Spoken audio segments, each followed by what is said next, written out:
இட்லி அப்படி பிச்சு இந்த துவையலில் தொட்டு சாப்பிட்டா அவ்வளோ சூப்பராக இருக்கும். இது இட்லிக்கு தான் மாத்திரம் இல்லை, தோசை, பணியாரம், ஆப்பம் எது கூட வேணாலும் தொட்டு சாப்பிடலாம். ரொம்ப நல்லாயிருக்கும். மாவத்தல் பாருங்கள் நல்லா காஞ்சிருச்சு. இந்த மாதிரி நல்லா காயணும். Hi friends, welcome to Annam's recipes. இன்றைக்கி இந்த வீடியோவில் கதம்ப துவையல் எப்படி செய்யலான்னு பார்ப்போம். இது ரொம்ப டேஸ்டியாக இருக்கும். வாங்க எப்படி செய்யலான்னு பார்ப்போம்.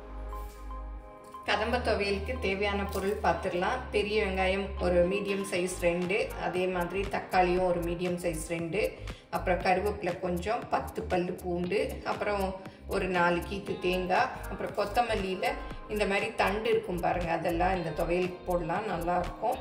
அப்புறம் கருவேப்பிலை கொஞ்சம், அப்புறம் வரமிளகா ஒரு 7 எடுத்துருக்கேன். உங்களுக்கு காரத்துக்கு தகுந்த மாதிரி எடுத்துக்கோங்க. கடுகு ஒரு 3/4 டீஸ்பூன், உளுத்தம்பருப்பு கொஞ்சம் நிறைய எடுத்துக்கோங்க, ஒரு 1.5 டீஸ்பூன். அது தேவையான உப்பு, புளி வந்து சின்ன கோழிக்குண்டு சைஸு, அப்புறம் பெருங்காயம்.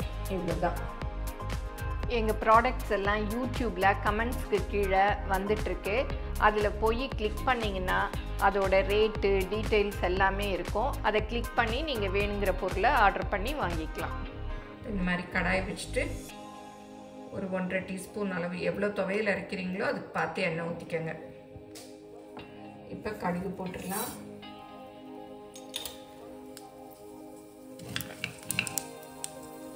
உளுத்தம்பருப்பும் போட்டுடலாம்.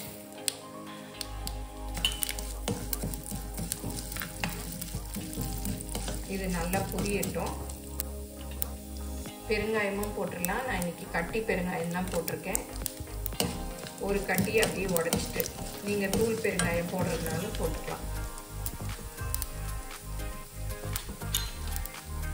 அப்புறம் மிளகா வத்தல், இதுவும் நல்லா அப்படியே பொரிஞ்சுதுன்னா நல்லா சிவப்பாக கலராக வரும். நீங்கள் காஷ்மீரி சில்லி கலராக வேணும்னா காஷ்மீரி சில்லி கூட போட்டுக்கலாம். இப்போ வெங்காயம் போட்டுக்கலாம்.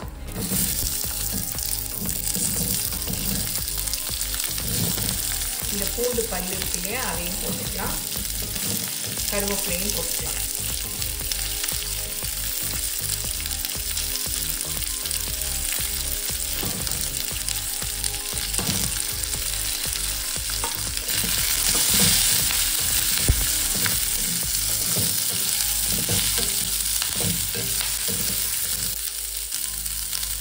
உப்பு தேவையான உப்பு எடுத்து வச்சுக்கோங்க இல்லையா, அதையும் போட்டுடலாம். இந்த புளியையும் போட்டுடலாம்.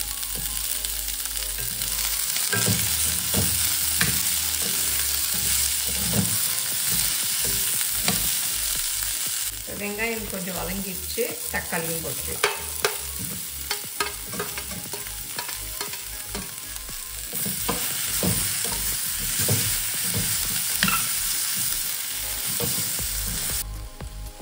இப்போ இந்த கொத்தமல்லி தண்டு, கொத்தமல்லி எல்லாத்தையும் போட்டுக்கலாம்.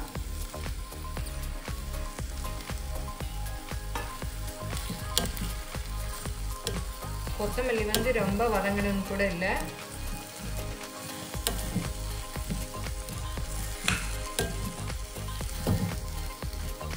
இப்போ இந்த தேங்காயும் போட்டுக்கலாம். நீங்கள் துருவின தேங்காயாக இருந்தால் ஒரு 3 டேபிள் ஸ்பூன் அளவு போட்டுக்கோங்க.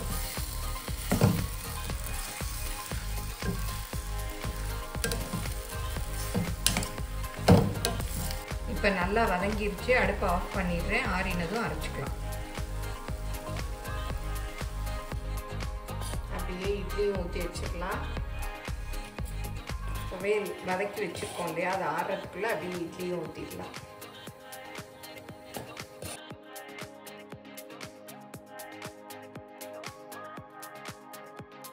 இட்லி வெந்துட்டே இருக்குது. அந்த கேப்பில் வந்து மாங்காய் வாங்கினேன். இந்த சீசனில் மாங்காய் பழமாக வரும். இப்போ மாவத்தல் போட்டால் தான் நல்லாயிருக்கும். அது வேகிறதுக்குள்ளே இந்த மாங்காய் எல்லாம் நறுக்கிடலாம். மாங்காய் சீசனே முடிய போது. மாவத்தல் வந்து இந்த சீசனில் போட்டால் தான் மாவத்தல் நல்லாயிருக்கும். இந்த மாதிரி அரைப்பழமாக இருக்கணும். நான் 3 மாங்காய் தான் எடுத்திருக்கேன். இந்த 3 மாங்காய் போட்டால் போதும். ஒரு வருஷத்துக்கு நம்ம எப்போவாது தான் யூஸ் பண்ண போகிறோம். நிறைய வேணும்னா நிறையா போட்டுக்கலாம். இதை வந்து கட் பண்ணிக்கணும். இங்கே நடுவில் அந்த இது சீடு இருக்கிறதுனால வரல.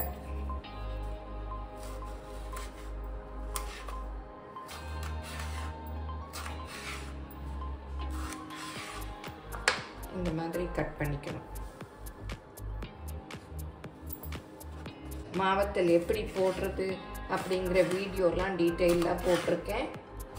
டிஸ்கிரிப்ஷனில் லிங்க் கொடுக்குறேன், வேணுங்கிறவங்க செக் பண்ணி பார்த்துக்கங்க. இந்த மாதிரி கட் பண்ணிக்கணும்.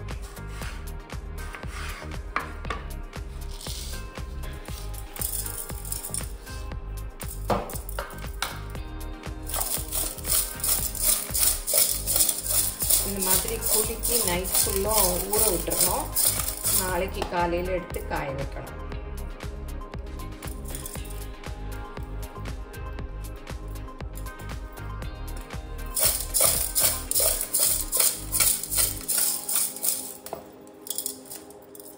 அப்படியே தண்ணி விட்டுட்டு வரும், இந்த உப்பெல்லாம் கசிஞ்சு. இந்த மாதிரி டைரக்ட் சன்லைட்டில் தனித்தனியாக வச்சு தான் காய வைக்கணும். ஒன்றோட ஒன்று வச்சா டக்குன்னு காயாது. அப்புறம் காஞ்ச பிறகு அந்த உப்பு தண்ணி மீதி இருக்கும் இல்லையா, அதில் போட்டு அந்த தீர்ற வரைக்கும் நல்லா காய வைக்கணும். மாவத்தல் பாருங்கள் நல்லா காஞ்சிருச்சு. இந்த மாதிரி நல்லா காயணும். காஞ்ச பிறகு நீங்கள் வெளியிலே வச்சுருந்தீங்கன்னா சில சமயம் என்ன ஆகும்னா கருத்து போயிடும், புளி மாதிரி. இதை வந்து ஃப்ரிட்ஜுக்குள்ளே வச்சுட்டிங்கன்னா இதே மாதிரியே அப்படியே இருக்கும். இந்த மாவத்தல் தான் குழம்பு இதுக்கெல்லாம் நல்லா டேஸ்டியாக இருக்கும். ஏன்னா பாதி புளிப்பும் பாதி இனிப்புமாக இருக்கிறதுனால எல்லாமே ரொம்ப டேஸ்ட்டாக இருக்கும். இப்போ இட்லி அப்படியே கொட்டிடலாம். நல்லா வெந்துருச்சு பாருங்கள். சாஃப்டாக இட்லி ரெடி ஆயிடுச்சு. நல்லா பஞ்சு பஞ்சாக இருக்காது.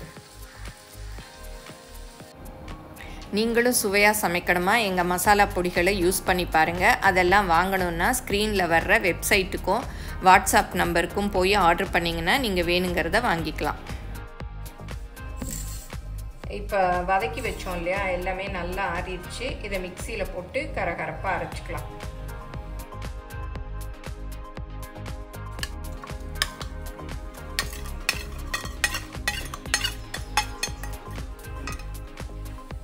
இந்த கதம்ப துவையில் ரொம்ப நைஸாக அரைக்கக்கூடாது. இந்த மாதிரி கொஞ்சம் கொரகொரப்பாக அரைச்சிக்கணும். அப்போ தான் டேஸ்ட் நல்லாயிருக்கும்.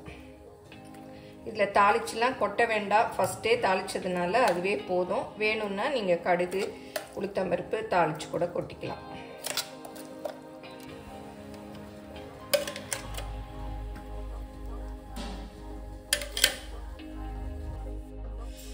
இட்லி எப்படி பிச்சு இந்த துவையலில் தொட்டு சாப்பிட்டா அவ்வளோ சூப்பராக இருக்கும். இது இட்லிக்கு தான் மாத்திரம் இல்லை, தோசை, பணியாரம், ஆப்பம் எது கூட வேணாலும் தொட்டு சாப்பிடலாம். ரொம்ப நல்லாயிருக்கும். எல்லோரும் ட்ரை பண்ணி பாருங்கள். எப்படி வந்ததுன்னு உங்கள் கமெண்ட்ஸை சொல்லுங்கள். பிடிச்சிருந்தால் லைக் பண்ணுங்கள். எங்கள் சேனலை மறக்காமல் சப்ஸ்கிரைப் பண்ணுங்கள். ஃபேஸ்புக், இன்ஸ்டாகிராமில் அன்னம்ஸ் ரெசிபீஸை ஃபாலோ பண்ணுங்கள். தேங்க்யூ.